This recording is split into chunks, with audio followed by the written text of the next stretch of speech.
અમને બધા મતભેદ, મારો મતભેદ કોઈ જ નહીં પડતો. મને કોઈ પૂછે કે તમે ચોર છો, એવું કહું મને આધાર બતાય કે ત્યાંથી ચોર કોઈ કે તમારા કોર્ટની પાસે લખેલું છે કે આ ચોર છે. તારે હું કોર્ટ જોઈ લઉં, મેં બરોબર કરેક્ટ વાત છે તારી. આપણે કઈ કારણ હોય તો ચોર લખી જાય, કોઈ મહેનત અમથો કરી જતો હોય છે. મારા ગજવાની પાસે શું કા લખી જાય?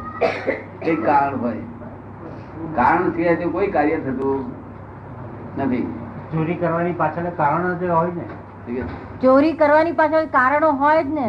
દરેક કારણ ને આ ચોરી કરવી એ કાર્ય છે, એની પાછળ કારણો હોય જ. લોકો કાર્યને છતે કાર્યને કાપકાપ કરે છે, કારણો કાપવાની જરૂર છે. શું છે?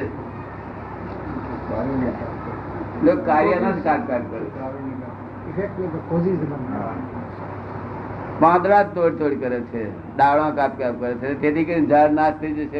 ના થાય, ઝાડ તો એના મૂળમાં મૂળ દોરી મૂળમાં દબાઈ દે. શું તમે કેવું દોરી મૂળમાં દબાઈ દે? આખું સોનક વાંચી ઝાડે ખલાસ થઈ ગયું અને દિગંબરી ઝાડે ખલાસ થઈ ગયું. દિગંબરી કેવું ખલાસ? દિગંબરી ખલાસ થયું દાદા? દિગંબરી ખલાસ થયું એમ પૂછે છે. હા, એ ખલાસ થયું.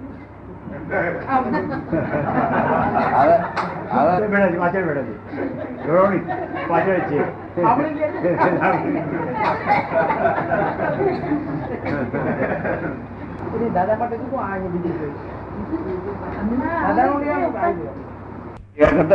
એકલા નહીં, અમદાવાદ નહીં કામ. અમદાવાદ બહુ ઊંચી વર્લ્ડમાં કોઈ આવું સિટી ના હોય. શું કહે? એક જ માણસ મમતા વગરનો. આ મમતા ને લીધે કસ્તુરબી શેઠ ને આ કિંમત આવી થઈ ગઈ છે.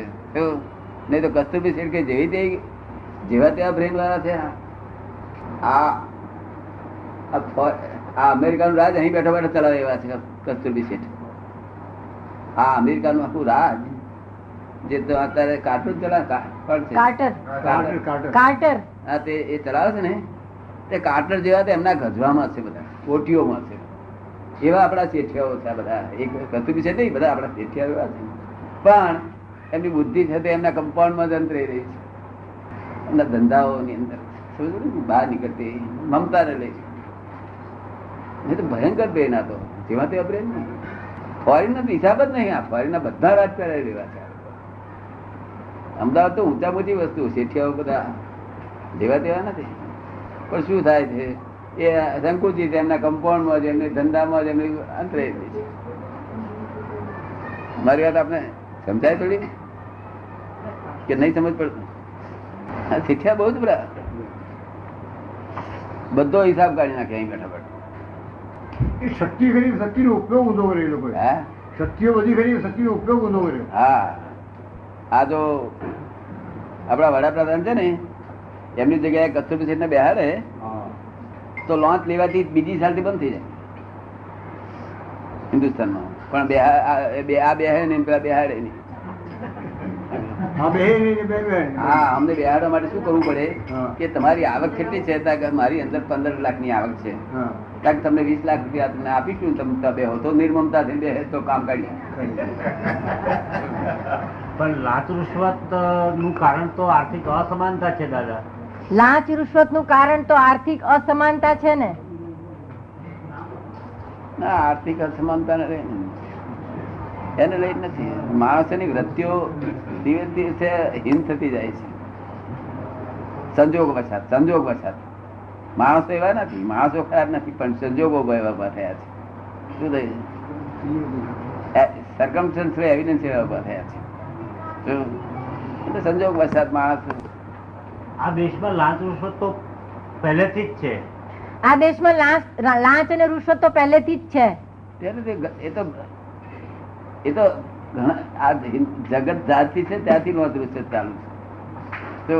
પણ પેલા જુદા પ્રકારની લોંચ રૂશ્વત, ત્યારે જુદા પ્રકારની છે. શું પેલા મસ્કો મારતા હતા એ લોંચ હતી. મસ્કો મારતા હતા, એ ભરતા હતા, એ બધી લોંચ જ હતી. અત્યારે રૂપિયા થઈ. તમારે પૂછવાનું એ જે છે, આ બીજી બધી બાબતો વર્તાય. તમારું જે પૂછવાનું છે એ જુદું છે. એ તમે તમારું પૂછો. અને તમારે પૂછવાનું હોય તે ઘેરથી લખી લાવવું બહુ હિતકારી છે. ઘેરથી લખી લાવવું અહીં આવ્યા પછી પૂછવાના માટે ખ્યાલ નહીં આવે, પણ ઘેરથી નિરાંતે રખી લાવ્યો ને તો અહીં આગળ ઘેર થાય. કારણ કે અહીંયા આવ્યા પછી એક માણસ ઘેરથી પૂછવા નીકળેલો, ઘેરથી બહુ જ પ્રશ્નો પૂછવા નીકળેલો માણસ, તે આવીને મેં કહ્યું ભાઈ કઈ પૂછો ને, કે દાદા અહીં સુધી આવે પણ બોલાતું નથી કે છે. જો એટલે વાણી ખેંચે જાય, પૂછવા માટે વાણી પણ ખેંચે જાય જ્ઞાની પુરુષની હાજરીમાં. શું પેલા માણસથી એક શબ્દ ના બોલે, મેં કહ્યું બોલો, હું તમને કહું છું, હું તમને વાંધો નથી, મને વાંધો ગમે તેવું બોલો, પણ વાણી ખેંચે જાય. શું એટલે બધા સુધી ઘેરથી પ્રયોગ કરી લાવું ને એ ઉત્તમ કહેવાય. ત્યાં ઘેર ખેંચેલી ના હોય ને તે વખત કાગળ પર લખી જે વખતે વિચાર આવે તરત લખી દેવાનું. વાણી જ્ઞાની પુરુષની હાજરીમાં વાણી ખેંચી જાય, ખેંચાઈ જ જાય, બધું ખેંચાઈ જાય, વર્તન ચેન્જ થઈ જાય, બધું માઇન્ડ ખેંચાઈ ચેન્જ થઈ જાય, માઇન્ડ ચેન્જ થઈ જાય. જો એમની હાજરીનો જ આટલો ગુણ છે, એ વાતાવરણનો જ અસર બહુ થાય છે. પૂર્વ જન્મના અંગે આપના ખ્યાલ શું છે? પૂર્વજન્મ છે જ, અને તે અહીંના લોકો જે પ્રૂફ આપે છે એ કર્મના આધીન પ્રૂફ આપે છે. શું કે એક માણસ 8 વાગે જન્મ્યો તે અહીંયા આગળ ગરીબ નતનો જન્મ છે, એક બીજો માણસ 8 વાગે ગરીબ શ્રીમંત નતનો જન્મ છે, એક માણસને જન્મતો છે એની માં મધર મરી જાય છે. એવા અનેક કારણો છે, તે આપણા હિન્દુસ્તાનના લોકો અને માન્ય કરે છે, પણ ફોરેન વાળા માન્ય નહીં કરતા. ફોરેન વાળા તો માન્ય નહીં કરતા, એ કહે છે બધી આ ભગવાનનું જ ક્રિએશન છે આ બધું. આવું એ પ્રમાણે એમની ઈચ્છા છે કે એકલા તો આવી રીતે જન્મ આપે, એવી રીતે સમજ ને. એટલે મારે સાયન્ટિફિક રીતે તે સમજાવવું પડ્યું. તમે હવે તમે હતા કેમ આ મન વચન કાયા ઇફેક્ટિવ છે. શું છે ઇફેક્ટિવ? આ શરીરને રાત્રે ઉનાળા ટાઈમે સુઈ ગયો હોય, ઓઢ્યા વગર સુઈ ગયો હોય, પણ એકદમ કઈક વાવાઝોડું આવ્યું, કઈક વરસાદ આવે પડ્યો અને તે ઠંડી લાગે તો એને ઓઢવાની જરૂર પડે ખરી? કારણ શરીર બોડી ઇફેક્ટિવ છે. શું છે? બોડી ઇફેક્ટિવ છે. ઠંડી લાગે, ગરમી લાગે, અહીં દેવતા પડે તો બૂમા બૂમ કરી ગયો છે. શું એ આત્મા દજાતો નથી, આ બોડીની ઇફેક્ટ આત્મા સ્વીકારી લે છે. શું કરે છે? ઇફેક્ટ જે બોડીની છે તે આત્મા સ્વીકારી, મને થયું લાગે છે. તમે એવું સ્વીકારી લેતા નથી ને. હવે બોડીની ઇફેક્ટ આ મન વચન કાંઈ ઇફેક્ટિવ છે એવું આપને સમજાય છે? બરોબર. અને ગર્ભમાં ઇફેક્ટિવ હતી. પરિવાર મેં સમજાવ્યું હતું, ગર્ભમાં ઇફેક્ટિવ હતી. એટલે ગર્ભમાં જો માતા તો એ બાળકને અસર થાય એવું હબળવામાં આવ્યું છે. આપણે સ્ત્રીઓને ભાન હોય, ખ્યાલ હોય, બાળકને અસર થાય. શું? અને તે અસર થાય તેથી એનું સ્પંદન થાય, તેથી એને દુખે પછી